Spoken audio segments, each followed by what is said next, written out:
Guys, it is Callie. I'm here with some really exciting Lords Mobile news around Kingdom Clash, which has gotten a whole lot of buzz. So Kingdom Clash is basically our new iteration of KVK. It is very similar in that you are going against other kingdoms, but as opposed to being able to have the entire eligible kingdom suite at your disposal, you are going against one specific kingdom. Now, some of the questions that we've gotten are, how do we know what kingdom we're going against? Well, the kingdom you're going against is based on previous results from other KVKs that your kingdom has participated in the past. In terms of how you get points for KVK, very similar to the way that it's been done before, except that now you're also going to get points for gathering resources, which is fantastic.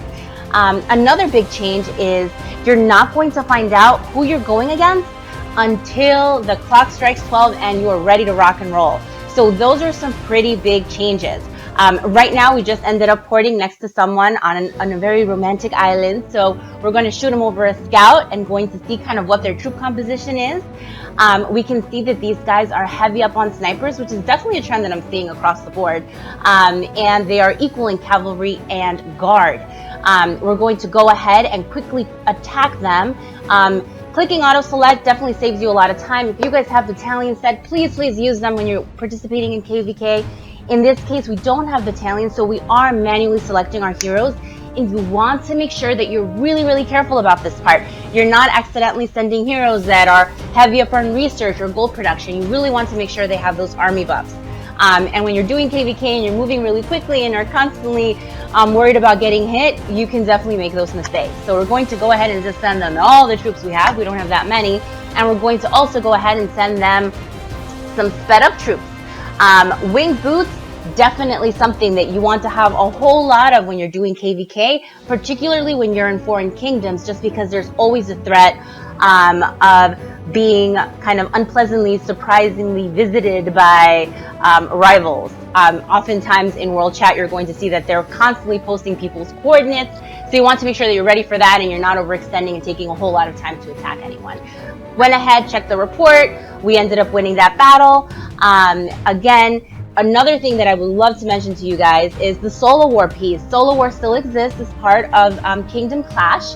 We need 1.8 million points to complete our solo war. That last hit got us through stage 1 and stage 2 very easily. So we're at 224,000 points.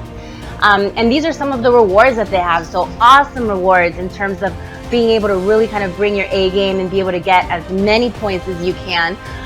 Rank 1 also has that lovely Crimson Mane, which if you guys are trying to level up your champ gear is so super important. I know I personally am always looking for that. Another big change is gem loads. So before, depending on your participation and how well your kingdom did with gem loads, you would see varying degree of how good those tiles would be, right? So if you didn't do all that well, you would be getting level 1s and 2s.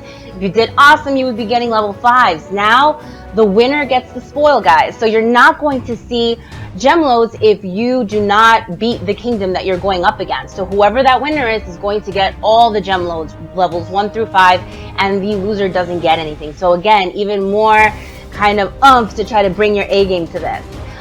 We're going to go ahead and just show you guys other ways that you can get points. So obviously monster hunting is something that existed before. You can still do it. We're also going to go ahead and gather some resources. All of these things have to happen in foreign kingdoms. So you have to be the foreign invader as you're trying to get these points. Now, in this particular situation, we are quite far off from the monster and the RS tiles. When you are in KVK, I always like to try to do these particular things where I'm really close to the monster, just because, again, you never know when you're going to be visited by someone who is 10 times your might and decides to send you 3 back-to-back armies. Again, those things have happened to me, so have really learned my lesson. Quickly just kind of moving through all the different ways that you can get points. We're going to make sure we hit our monster, we're bringing it back, just checking kind of what the fort situation is like. That's another really great way to get points. So it's a good idea to constantly keep an eye on who's holding base. By far, holding the base is going to get you the max amount of points. But also holding forts helps. I've been in situations where my guild has held all the forts.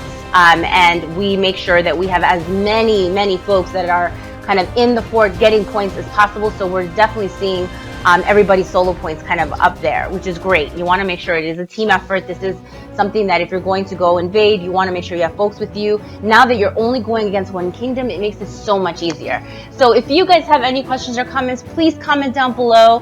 My pleasure to kind of introduce some of this stuff to you, and we will be bringing you additional information shortly. Thanks.